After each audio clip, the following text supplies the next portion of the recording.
Hey guys! Mishi Mavros here, and today I'm joined by the most specialist guest out of all special guests, my boyfriend Chris. I'm so happy to be here. Yay! Yeah. We've been wanting to do this video for so long, and I know a lot of you guys have been asking for it, so here it is. Some of you guys have been asking questions for Chris. I really wanted to just shed some light on not only people that have borderline personality disorder, but what it's like for you guys, for people that don't have borderline personality disorder, but are in a relationship and have to deal with people. Not so much deal, but learn to grow and help us along our journey to recovery. Communicating, Yeah. and it's definitely a struggle of ours to communicate properly and effectively and to have a relationship that's going to be beneficial to both parties. So having it be healthy and communicative and all of that good stuff is obviously very difficult, and you definitely need someone that's willing to work with you throughout all of that. So I'm very, very lucky to have Chris. Oh, I'm the lucky one, that's for sure. Yeah. Okay, so first question right off the bat is obviously one that is pretty much like the most commonly, frequently, I guess, asked question, and that is probably the most difficult to deal with aspect when it comes to borderline personality disorder. The most difficult aspect would be being able to communicate how someone feels while they're in a state of anger, excitement. Being able to communicate those feelings between both of you, that's, to me, was one of the most challenging humps to get through. Being able to talk, almost to feel like there's no guards up, kind of to get through any sort of barrier emotionally, and to kind of make sure it feels like it's going to be okay. Of course, and not knowing when certain things may arise. Yeah, the suddenness, and I guess like the anger and the shifts that come with that too, right? Yep, the shifts and the anger are definitely things that are always pretty difficult. Yeah, for sure. Especially like I guess communicating with someone, because I don't know really what it's like to communicate with me, especially when I'm in that episode. So you're the one that kind of has to, I guess, just know how to handle that. But I mean, you are very good at handling that, and it's not something that someone is going to be equipped to handle. Everyone's at different stages in their life. Everyone has different, you know, mental history. Some people may have mental illnesses of their own. But dealing with that is not necessarily something that everyone is going to be able to do. But someone that is able to do that for you, it does make all the difference. And being able to handle those emotions while also not, furthering them or making them worse, I think is really important. Perpetuating them, yeah. Exactly, yeah. So what about some triggers and how you deal with some triggers, or when I'm in that mood? Like, how do you deal with that? I think the first thing I try to do is to kind of assess what may be triggering you, kind of to get to those points directly. I noticed that really those triggers, any sort of trigger that you get upset or you get very emotional, a lot of those triggers are because of things that are out of your control. And so by trying to put the control back into shedding light on the situation and knowing everything's going to be okay, everything is going to work out, and that the light of the tunnel isn't as bleak as it seems in this situation. So that's always the thing that I try to look at first, and then I try to work on it from there. I'm not everybody. I'm not somebody that is, this is me trying to help. This isn't me being able to be reflected to so many people. So like how I deal with something isn't exactly how everybody's going to be able to deal with it. Exactly. I'm just one person with borderline personality disorder, and you're just one person in a relationship with someone with BPD. So even my symptoms are going to vary person to person, and how you're going to deal with me is going to be very different from how other people are going to deal in those relationships. But I guess it's just kind of like a general, like, being very, like, understanding, and not, not telling us to calm down, or that, not invalidating, I think, is probably the most important thing. Like, not invalidating the fact that we're feeling this way, even though we may be going too far into it. Like, not invalidating that core feeling as to why we've begun to feel this way. You never told me, like, that's stupid. Why do you think like that? And that's really important. When I find that you're pushing because you're state, I don't think it's a good idea for me to push back.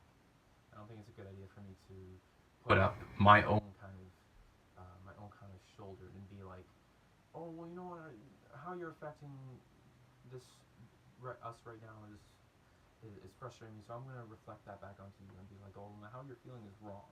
I don't think that's okay at all. But it's also a normal human emotion to see anger and then to immediately like have your own anger. So it's a lot easier said than done to just not For sure. add to that. For sure, yeah. Yeah, it's something that I think people need to learn, and I think that you also did a good job of educating yourself a little bit. You really listen to me, you listen to what I'm feeling, you listen to not only with me, but you listen to other people and other people's research and stuff like that when it comes to BPD, which is very important. We're only two people, but professionals will obviously have a much better way of handling those kinds of things. So I think both, not Yeah. yeah.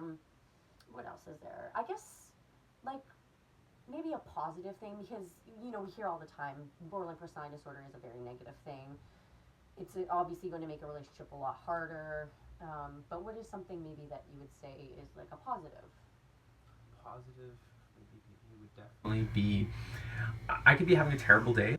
I could be having terrible thoughts. I could be having just a really shitty, rundown, rainy day. And when I come home and I see Michelle and she's all manic and gets really, really happy and she gets uh, very excessive in her emotions, it can change my whole perception of how my day went by.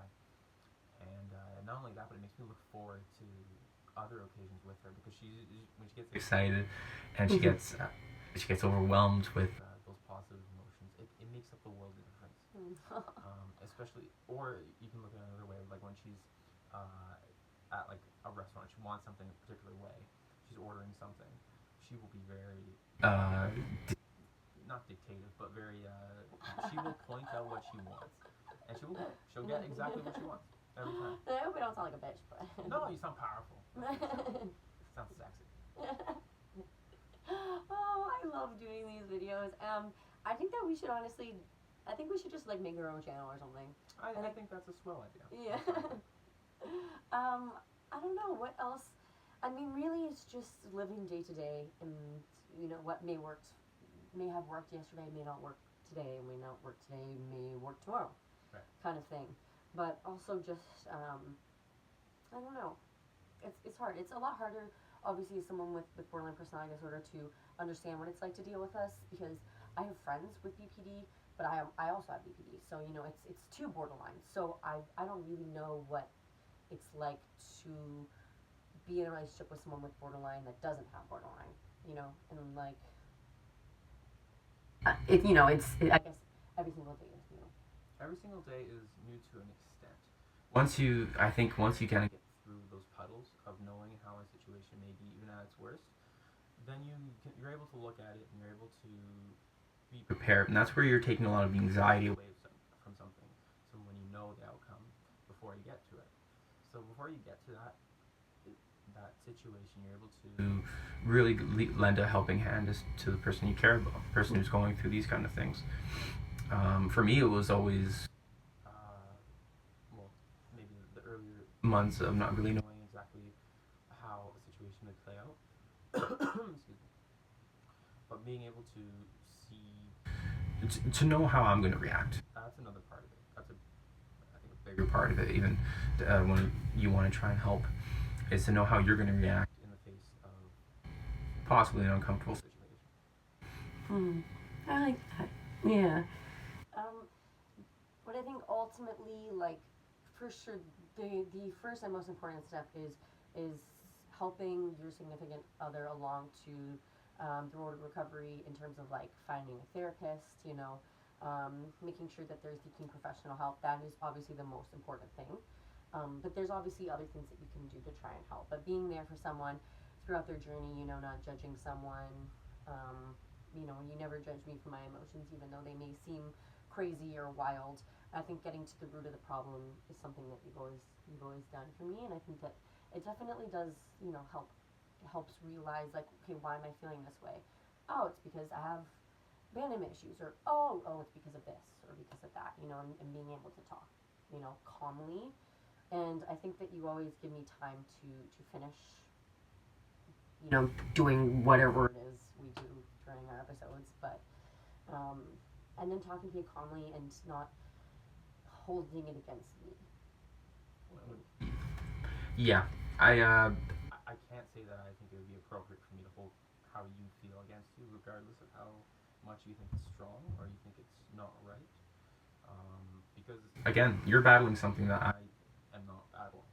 You're up against something that I don't fully understand. Even though I'm in a video right now describing how people could possibly help with it, I'm not an expert. I'm just someone who's going through it and possibly be able to help someone who may be going through it too.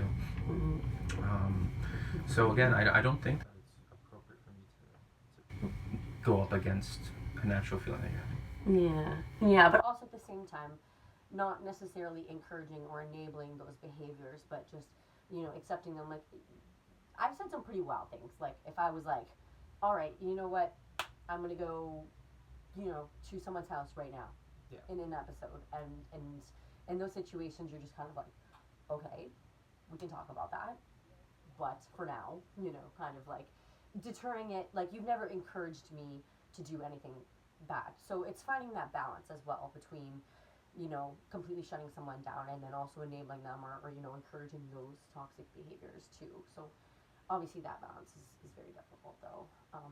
So would you say anything else? Do you have anything else in mind when it comes to BPD and relationships? Yeah, I think that when you first meet somebody who has PPD or is going through an episode that you don't really know them that well, I think it's really important to really give them a chance, because you know they're gonna have episodes and they're gonna show you a side of them that they're not proud of necessarily. I mean, they're just going through something that's like myself, don't fully understand. Um, but if you're talking to this person and then you see a side of them that's really beautiful, really nice, really just something that touches you. I mean, you don't let something like an outburst get in the way of your overall vision of that person. A little more damper for Isn't you. it the best, everyone? Oh my god, you're gonna get so many likes for this. Oh, I better. Okay, so honestly, that was amazing first. I didn't even expect it to go that well, to be honest. I guess we should just keep doing these in the future. I think that that's best. I'm forcing it, you know. I'm bringing Lou. I'm bringing my cat Lou. You've all heard him. He's been in the background of all these videos, and I know I'm gonna have to bring him again because Go get him. he's coming back by popular demand. Yeah. Lou. Yeah. Yeah. This is amazing. Um. This is Lou. Hey, loser. Hey, loser. Okay. Thank you guys so much for watching. This has been the funniest, most amazing video. Thank you so much, B, for, It was so great for helping us so and happy I could do it. you know, helping shed some light and even, you know, making it more comfortable for people without BPD, and you know, giving a face out there, and showing other people that, you know, it is possible. There should be more people like you in the world, to be honest. Thank you so much. I love you, and I love all of you guys as well. Thank you guys so much for watching. Subscribe, like, comment. You can follow us down below. I'll leave our links and stuff like that. But until then, take care, guys.